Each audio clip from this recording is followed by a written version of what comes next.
The Word of God is alive and powerful, sharper than any two-edged sword, piercing even to the dividing asunder of the soul and spirit, and of the joints and the marrow, and is a critic of the thoughts and intents of the heart.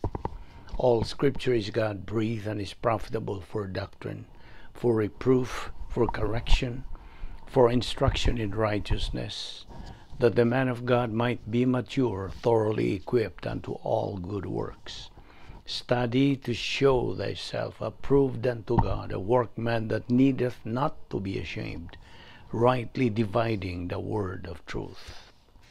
1 Corinthians 1:18, for the word of the cross is folly to those who are perishing, but to us who are being saved, it is the power of God. 2 Timothy 1:12, for I know whom I have believed, and am persuaded that he is able to keep that which I have committed unto him against that day. Colossians 3:2, set your mind on the things above, not on things on this earth. Revelation 2:10, be thou faithful unto death, and I will give thee a crown of life. 2 Timothy 4:7-8, I have fought the good fight, I have finished the race, I have kept the faith. Finally, there is laid up for me the crown of righteousness, which the Lord, the righteous judge, will give to me on that day, and not to me only, but to all who have loved him, or loved his appearing. 1 John 2:17, and the world passeth away, and the lust thereof, but he that doeth the will of God abideth forever. John 1:18, no man hath seen God at any time. The only begotten Son, which is in the bosom of the Father, he hath declared him. 2 Corinthians 10:4, for the weapons of our warfare are not carnal, but mighty through God to the pulling down of strongholds. Hebrews 13:8, Jesus Christ the same yesterday, today, and forever. John 8:58, Jesus said unto them, verily, verily, I say unto you, before Abraham was, I am. 2 Corinthians 5:17, therefore, if any man be in Christ, he is a new creature. Old things are passed away.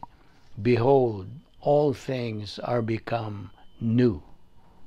Revelation 22:12, behold, I am coming quickly, and my reward is with me, to render to every man according to what one has done.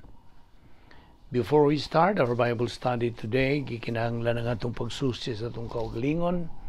Una na papakita mga sala sa atong kalag, kini mahimong babag sa atong pagtuon sa pulong sa Dios busa ginamit ang prinsipyo sa 1 John 1:9, gikinahanglan atong isugid kini maong mga sala. 1 John 1:9 says, if we confess our sins, He, God, is faithful and just to forgive us our sins and to cleanse us from all unrighteousness. O galang kanimo igala nga wala pa'y kaluwasan, agda ka sa paggamit ni alang imong free will, kabubuton sa paghimo sa labing manungdanong desisyon nga mahimo nimo sa tibok mong kinabuhi. The decision to believe in the Lord Jesus Christ as your personal Lord and Savior. Acts 16:31 nagaingon, believe on the Lord Jesus Christ and thou shalt be saved. Busa magandang testong kaugalingon pinagi sa hilong mga pagampo. Let us pray.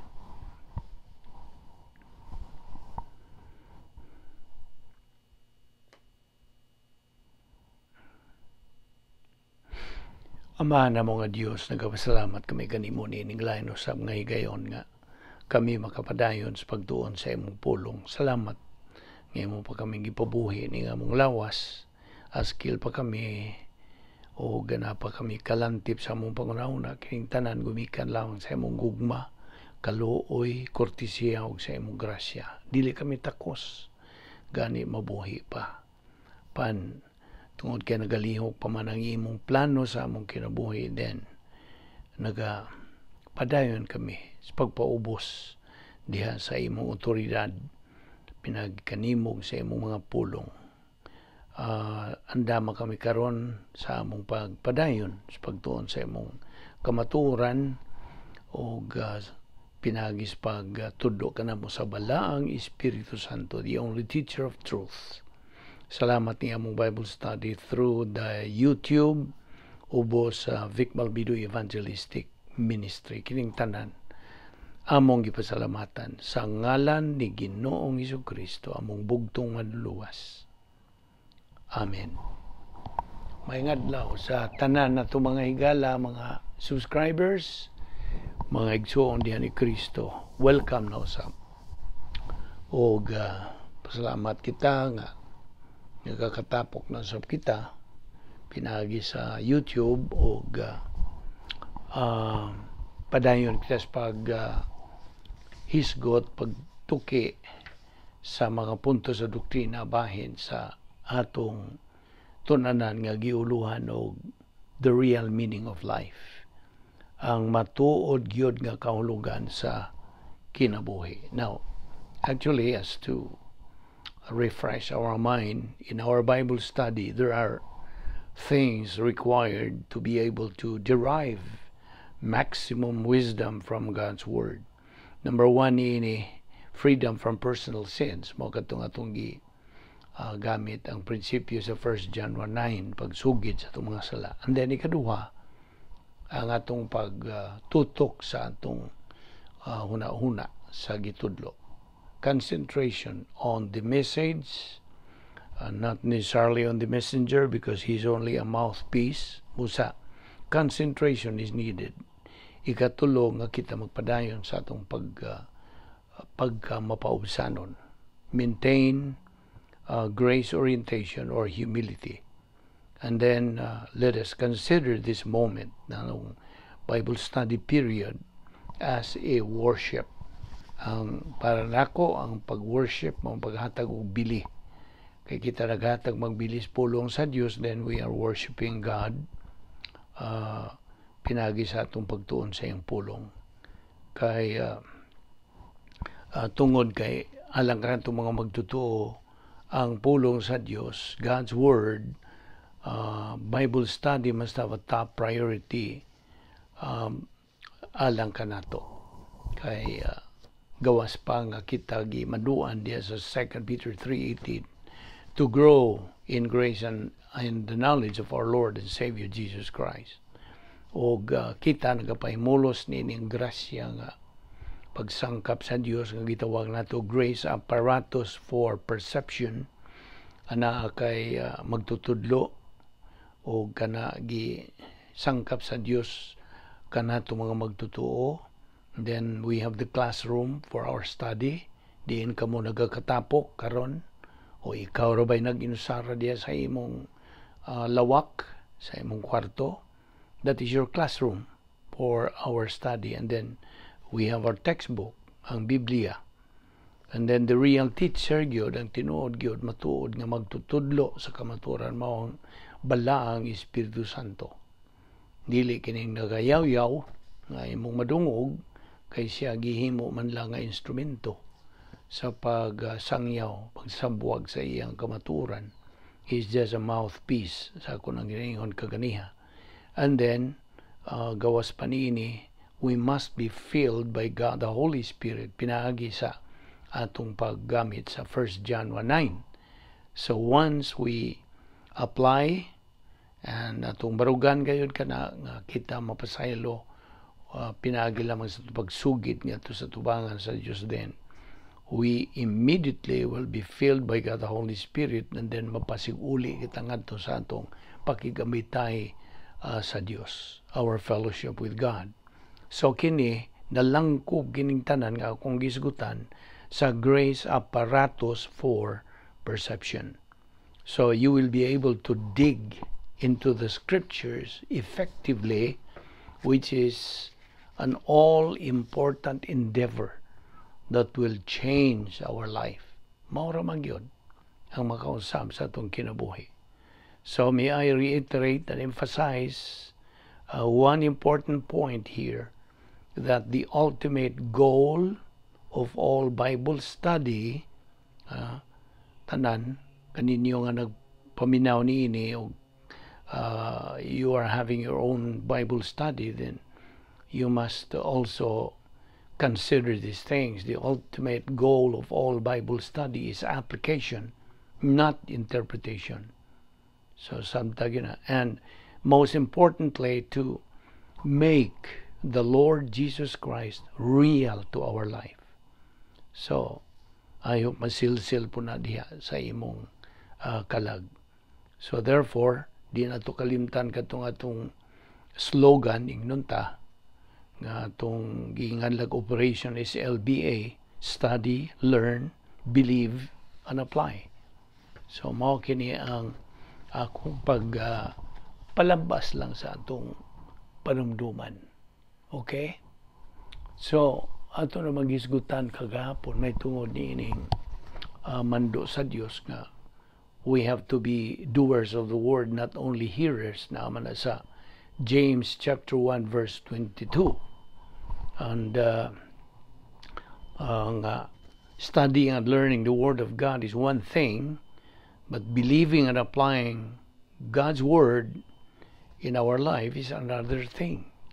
Kaya if a believer only hears the word of God, maminaw lang siya, and not a doer of it, ang tendency, the tendency to be may tabo, malagmit, yan ang maong magtutuo nga siya, paminaw lang, way pagtuo niya ng iyang ipaminawan, and he is only a hearer, not a doer, then he will tend to be arrogant, self-righteous, and legalistic. While if a believer is a doer of the word, magatuman na gyud, nagabuhat na gyud, nagasunod na gyud sa pulong sa Dios, he will tend to be a humble person. Okay? Well, so much with that.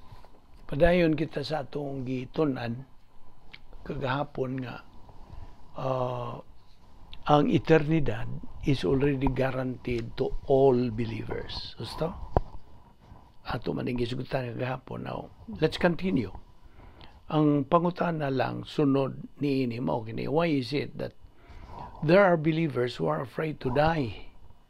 Ato po nang gisgutan kagahapon nga naman.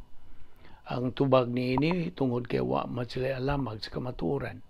They have the fear of the unknown. Ikaduha, anaa pa kanila kining gitawag og preconceived notions. Diya sa ilang alimpatakan na silsil na gyud nila, maglisod na silang tangtang niya na. Then, ikatulo, ang ilang sayop nga mga pasiyuna sa kinabuhi. They have wrong priorities in life. Inay nga magagahin sila panahon alang sa pagtuon sa Dios, adto man sila sa mga kalibutanon nga mga kahimuan, mga kalihukan. So mao na nga, those are the reasons why these believers are still afraid to die. Nawa magyud sila maka barog niya ng pulong sa Dios sa Filipos 1:21. Philippians 1:21 says, "For to me, to live is Christ, and to die is what? Gain. It is a profit, gain." Now, of course, we already know that ang plano sa Dios alang kanato giandam naman ni sa Dios in eternity past. Okay? He prepared this in eternity past. Eternity cannot be described by human words. Dili yun nato matugkad. In fact, it is beyond human description and expectation. O gani diha sa John 14:2 nagaingon diha ang pulong sa Dios kay our heavenly place is described as mansions. Kay mao kini ang John 14:2, "In my Father's house are many mansions. If it were not so, I would have told you. Na. And besides, kitang mga magtotoo, according to Romans chapter 8 verse 1, there is no more condemnation to all believers. Wala na. Our appointment with judgment is already canceled. Right at that very moment, we made the most important decision to believe in Christ. Let us remember that all believers are in union with our Lord Jesus Christ, and that is what we call the eternal relationship. Human ka matao, gipakatao ka, gihimugso ka through your mom, your mother, then kanang eternally you are in union, of course, with your mother and your father, and the family. Once born, you are born. Mo kana ang punto atong idani mo. Apan kitang mga magtotoo na hiusa na kita, na dugtong na kita kang Ginoong Hesukristo. Ug mo na nga eternal relationship kana. Di na matangtang. Mo na nga nagbarog kita pulong sa Dios sa kamatuoran sa iyang ang prinsipyo dinhi nga once saved, always saved. You see, di man matangtang ka ng imong apelido ingon nga pananglitan ikaw o sa kasakop niya ni imong banay. In my case, Balbido. Okay, I'm a Balbido forever. But pasabot forever ka. Hindi ka human yung kinabuhay ng kalibutan na. Magpabili na akong Balbido, sakop sa akong panimalay. So, nagkasabot ka. Okay, niya pag yung mga bersikulo nga atong hisgutan, just to remind ourselves, although we know this already, I hope so. Ephesians 2:8 and 9, we have been saved by grace through faith, that not of yourselves, it's a gift of God, not of works, lest anyone should boast. Diha gani sa Titos Kapitulo 3, versikulo 5, not of works of righteousness that we have done. Na. Now, timani nga, human sa pagsakgaw sa simbahan, rapture of the church, nga mao kini ang the next in number of God's prophetical events. Okay, rapture. Sakgaon kitang mga magtuto. Tibuok kalibutan. Tanan nga kanang tuo kang Ginoong Kristo nga ilang manluluwas, tanan nga mga luwas nga mga tao will be raptured. Sakgaon kita sa kalit. Okay? After the rapture, mupuli dayon, mubanos dayon kini gitawag nato judgment seat of Christ or bema seat. Nga kana mo na nay panahon nga himuan na og pagtasal ang atong tanang na himo na buhat din ning kalibutan na. This is what we call evaluation time. All our good works here on earth will be evaluated. Remember what's going to be evaluated? Our works. Whether human or divine good are going to be evaluated. O ato naman po ning gisgutan nga sumala diha pa sa 1 Corinthians 3:13 nga atong mga binuhatan will be manifested, evaluated, tested by fire. Okay? O kung ang atong binuhatan na kanang nahug kini og mga tawhanong mga maayong buhat, gitandi ka na sa wood, hay, stubble, kahoy, kugon ug dagami nga masunog lang na sila. They are what we call combustible. So, why ganti? But if your works are divine good compared to gold, silver, precious stones, which are non-combustible, dili masunog, dili mapaig, dili maugdaw din, mora ng matang sa maayo nga pagagantihan. Okay? 1 Corinthians 3:11, for no one can lay any foundation other than the one already laid, which is Jesus Christ. So, dito, madawat na to. ang unsa ganti, the rewards, o gawas pa niya na ang atong escrow blessings nga kinigiandam nawa sa Dios sa kaniyang tungwapang tanan. Ephesians 1:3, God has prepared for us in heavenly places. So karon nga niapita kita sa ikaduhang bahin sa plano sa Dios, phase 2 of God's plan. If we walk, kung kita managawi, if we walk our life on earth through epistemological rehabilitation, then madawat na to ang gitawag og escrow blessings. Kay didto gud sa langit, sa ito nag-iingon po nimo gahapon, mao na itong isgutan, na atay museum of heaven with our name carved diha. Imo nga dito ingnon ta John, Peter, unsa pa diha, you have your name. And kung ang sword na imong mission of heaven puro ra gyud divine, human good, not divine, human good ra, kadtong tanan nga imong dawatonon unta nga mga panulundon, inheritance, mahimo lamang kini silang handumanan. They only become memorial of lost opportunity. Kadungog ka, memorial of lost opportunity. Tiyaw mo na. Mao na nga karon ang panahon gyud. Iandam ang itong kaugalingon, magbuhat tas mga Diyos nun nga buluhaton. Divine good ra gyud. Dili ang mga human good.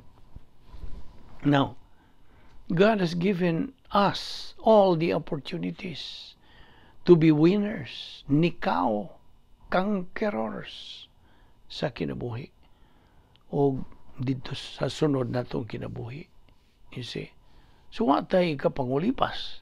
We have no reason why we cannot become conquerors and winners in life. Mao kini ang atong gitutukan o atong silsil na yun sa atong kalag nga wala lang panahon karon ra gyud samtang nagaginhawapit pata kuri-kuri pata ning kalibutan na mao ni ang panahon gipabuhi ta sa Dios kay tungod niini aron kita nga maka pahimulos na unya sa unsa sa atong panulundon inheritance o sa atong mga ganti ditong dawatonon escrow blessings. Kini ko nga itong paghisgot niini karon di murag surface ra ning atong gipang isgutan nini kini magyud ni mao gyud ang description sa atong madawat na dito. It's beyond our beyond human words, beyond description. Di na gyud na nato matugkad unsa ka bililon ka hamili ka unsa kadtong mga butang atong pagadawato na dito. Tiyaw mo na. So mao ni atong hinuktukan karon. Ato bang pahimuslan ang panahon? We have to purchase the time because the days are evil. Naman nas pulong sa Dios. Gimanduan po tas pulong sa Dios nga make use. Mao nang kini nga itong ibuhat pagtuon sa pulong sa Dios. We are purchasing time. We are not wasting time. We are purchasing time because the days are evil. Makita naman nato yun. Sa palibot nato ang kadautan na yun sa kalibutan.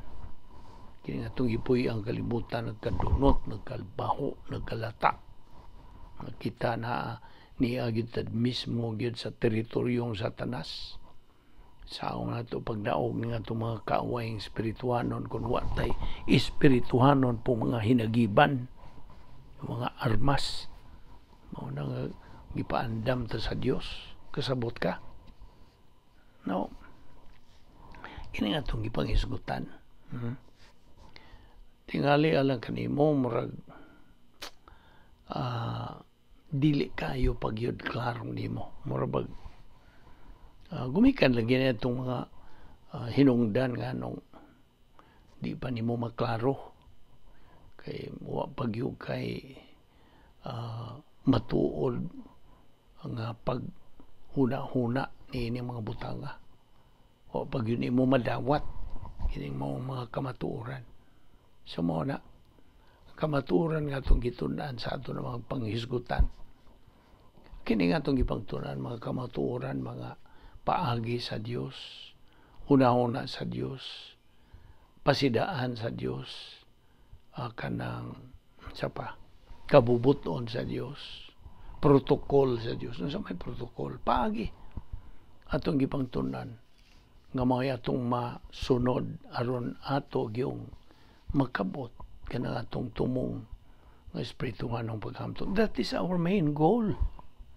Kanunay yun yan itong balik-balikon. Kaya basig makalimtan mo nga, our main goal as believers is to reach, to attain spiritual maturity. Kay maura kini ang atong goal, atong kabutonon, atong tumong nga atong gitutukan. Do not kanang pagkawa sa imong focus niya ang atong goal. Kay once nga mawa imong focus, then for all you know, murag di nagyud ta makabarog. Excuse me. So barugan na ng mga urong panahon na. Gamay na ang panahon na Ibilinoy. Nagkaingon ka? Mao ni nga itong sigihan, double time na ni nga itong pagtuon. Di ba ako kang ginaingnon? Okay, balik na po ni. Ako kang giingnan nga kini nga itong panahon karon, panahon sa simbahan, mystery age. Okay? Gawas pa nga mystery, it's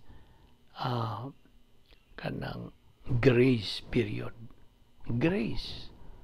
Age of grace. Panahon sa grasya. O ako bitaw nagihatag ni mo himplo nga pareha na ng atong tigbayad kada buwan nga mga bills, balay ronon, sa tubig baron, sa suga baron, o unsa pa mga bayronon kada buwan nga tumadawat. Nga kundi ka makabayad sa kabuwan, hatagan pagka grace period, gusto? Aron dili ka paputlan sa imong kanang koneksyon sa tubig, koneksyon sa imong kanang suga, aron di ka maputlan, kinahanglan mutuman ka ning grace period. Yatagan pa ka extension, so to speak. Karon gitandi nato ni nga kini ang grace period nga gihatag sa Dios. Sama niya itong panahon ni Noe. Namdong ko ba? Panahon ni Noe. Gihatagag grace period ang mga katawan kay gumikan sila pagka negatibo. Huwag yung gana, way gugma, way panahon sa pagtuon sa pulo sa Diyos. Huwag yung kamaturan mga taon itong panahon na. O ito nga nakita sa Diyos nga naamay usa ka tao nga nagmatinumanon sa iyang pulong nga mo si Noe, mo ito'y gitugahan sa Diyos, gipili sa Diyos nga Noe, pagtukod og arka. Okay? Pagtukod og arka, susunod pud si Noe, mando naman na sa Diyos. So dito nagtukod siya, og diin mo siya magtukod. Dito pag yung bungtod, dito pas habog ba, bungtod, mauto ang mga tao ni samot na sila pag biyay-biyay o pangyamid sa gisangyaw ni Noe nga noon sana na Noe nabuang naman tingali na tukod man siya arka dito siya babaw sa bungtod nga unsa man ang paglutaw natuwa man si babaw diya mo na human viewpoint ang diya sa mga una-una sa mga tao. Ang iyahan ni Noe nga gisangyaw, divine viewpoint. Pag hinulsol ka mo, hindi na madugay ang paghukom na sa Diyos. Believe on the Lord Jesus Christ and thou shalt be saved. Tuo bang mga tao? Daw roy, tuo mga na mo na ilang silutihan. Wag yun. Mao ni karong panahon na paminaw. Paminaw higala. Hoy suon. Karong panahon na gitandi ni natos panahong Noe. Mao kini ang gitawag og grace period. Grace period, grasya. Gihatagan patag higayon sa pag-usab. Ano mao bitay bersikulo ang giingon diha nga, if my people will change their mind, will repent, I will heal their land. There is a verse for that. Mao na popular nga bersikulo nga labi na nining panahon sa pandemya, kagubot ng mga tibo kalibutan agad. Mao na mensahe ni sa Dios. Kadungog ka. Mensahe sa Dios sa mga katawhan nga wala gyud pagtagad sa kamaturan, wala gyud. Wa nay kamaturan. Mao bitaw ning panahon ni gawas nga panahon kini sa grasya, panahon pagid sa apostasiya. Unsa man ning apostasiya? Apostasy, apo, departing from stasia, from the stand unta atong baruganan, nagkalayo, namiya gikas kamatuoran. Apostasiya, this is the age of apostasy. Mga katawan karon wana lain ang mga pasiuna, mga kahilayan, mga kalibutanon, mga hala, unsay mga kalipayon nga kalibutanon man. Wana ang Dios. See, managing sa kong amigo, people nowadays, ang priority nila is the world. Dili na ang word. Dili na ang word of God, kundi ang world, kalibutan mo, naging lang cosmic. Kay, ang tinuod, this is the cosmos diabolicos. Sa ibot pasabot. The devil's world. Of course, dili man iya. Itugutan lang siya sa Dios. O man din nagunang kaaway sa Dios. The arch enemy. Avowed enemy of God. Si Satanas nga. Kanhi Lucifer. O bagyon tato'y sinaligan sa Dios. Panag itugkan man lagi siya kambugiro. Pagka mapaitas o na mo na. Mo na ang number 1 yung sala nga nabuhat sa unang binuhat sa Diyos mo ang pagkahambugiro, pagka mapahitason. No, nagilista diha sa atong ipangtun-an nga listas mga personal nga mga sala. Pride. You see? Arrogance. Mao na ang karon. Balik na niya itong panahon ni Noe. Dito. Mingon ang Diyos nga, Noe, sirhin na kanang arka. Nausar rabay ganghaan, one door ang maong arka that represents the Lord Jesus Christ. The Lord Jesus Christ, I am the door. He who comes in will be saved. Na, unsa maying come in, insod niya itong maong door. Sila ra si Noe, Mrs. Noe, iyang duha ka kanang mga anak, malaki, Shem, Ham, Japheth, o ang ilang mga asawa. So pila raman sila? 8. 8 ra ang naluwas. Na mao pud na karong panahon na. Tutuki mo kaugalingon. Buot ka bang mahimo sa nga sakop sa maluwas nga sinuwi? Nga mao na. Nakita ni mo ang unsa ka grabe nini nga tong panahon karon. Di na gyud matabang, mo ni sa kung higala nga di na matabang. Matabang pa oy. Mo nang giyatagan lagi ta grace period sa Dios. Naran nimo. Ang mensahe gyud kanunay nga kanang bilin sa Dios nganis katawhan mo. Tumuo ka kang Ginoong Hesus ug ikaw maluwas. Kay si Ginoo si Kristo ra ang manluluwas oy. Way lain na. Revelation 21:4 sa gisulti. Kanang no, not Revelation 21:4 kundi Acts 4:12. Okay? Ayaw paglibog niya na. Acts 4:12. Mga buhat kapitulo 4 versikulo 12. Unsay gisulti dias in English. Neither is there salvation on any other under heaven, given among men whereby we must be saved. Na, kita nimo. Wala ay manluluwas. Sige no sa Kristo ra. Nauragin siya ang makaluwas o He is the only door mo. Ito sa John 14:6. I am the way, the truth, and the life. No one comes to the Father but by me. Na. Well, mao ka na nga kung pagpainumdom kanimo. And this is addressed to all unbelievers nga nagpaminaw nining atong Bible study. So therefore, ikaw nga magtutuo karon, ipainuduman ka to walk your life on earth through post-salvation epistemological rehabilitation. So you can receive your escrow blessings. Ug dili mahimo lang handumanan or memorial of lost opportunity. Timan ihagawas ka kini atong panahon karon, panahon sa simbahan, panahon sa grasya, panahon tawag og mystery age.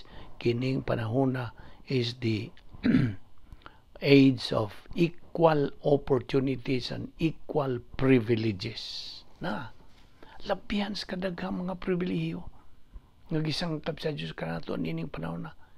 This is the most unique period of the history of man nga niya nasod kita sa panahon sa simbahan. And this is the only age where all believers, ang tanang mga magtutuo ni Ginoong Jesucristo, gipuy-an sa tulo ka sakop sa balang Trinidad. Kita ra ini nga tong panahon karon.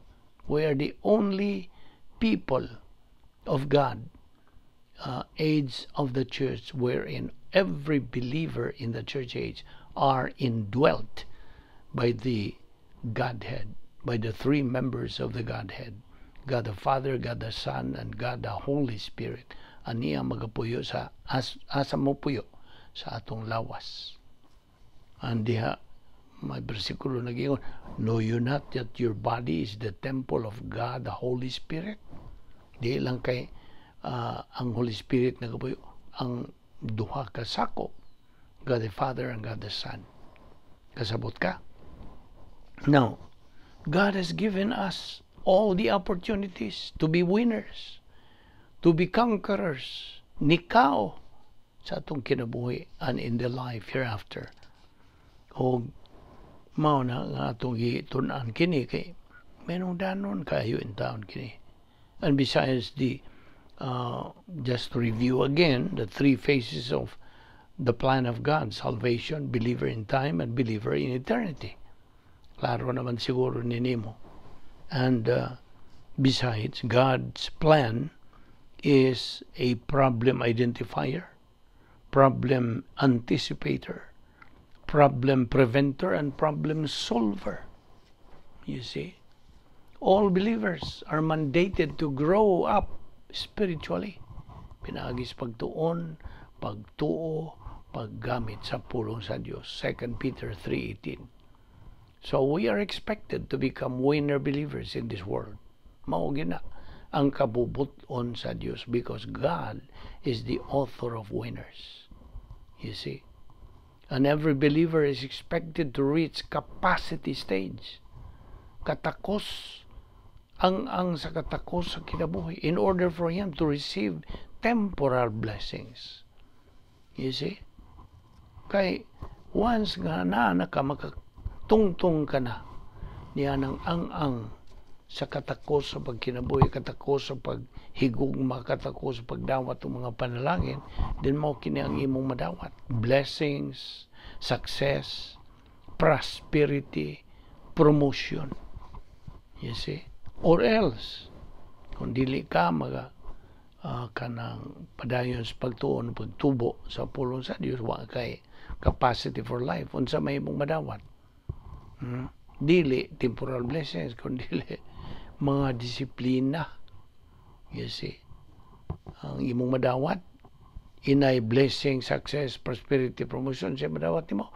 Adversity, failure, cursing, demotion. Di amra. So, papiliyon ta.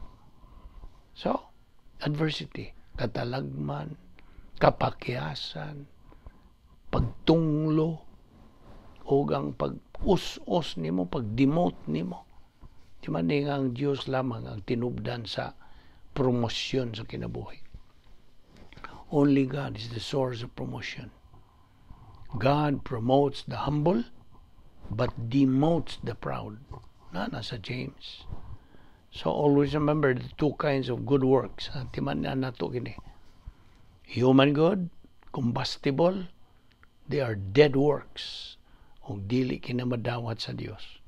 Only divine, non-combustible, divine good. Kinira ang acceptable by God. Kaya himuan lagi pagtasal kining atong mga binuhatan dinhi sa kalibutan. Ato ni padayon ugma. Ayaw sipyat sa pagsunod niini, sumpay niini, daghan pa kitag pagahisgutan. Iabot tingali tag rapture niini kay labihan naghana pa atong pagatunan magampo ta. Balaan na mo nga Dios, nagapasalamat kami kanimo sa imong grasya nga among gipahimuslan. Salamat sa pagtudlo ka namo sa balang Espiritu Santo, the only teacher of truth. Ginahot nga kini among nakatunan, gitunan ug among gidawat nining adlaw. Mahimo lamang kining dugang panalangin sa among kinabuhi. Dasiga lamang kami o Diyos sa pagpadayon, pagmalahutayon, pagmasigihon, makugihon, sa pagtuon sa post-salvation epistemological rehabilitation namo nga gamit sa mga pulong. Hangtod nga ikaw mahimo gayong klaro tataw tinuod sa among kinabuhi. Kay mao man kini ang among paggagamiton sa among pagunahuna, pagpamuhat, ug hain man kami mabutang, mao man kini ang among full-time Christian service. Salamat to Diyos sa imong grasya. Dadang kami pagbalik ugma dinhi. Salamat niya among Bible study through the YouTube. Ubos sa Vic Balbido Evangelistic Ministry. Kining tanan among ipasalamatan sa ngalan ni Ginoong Hesukristo. Amen.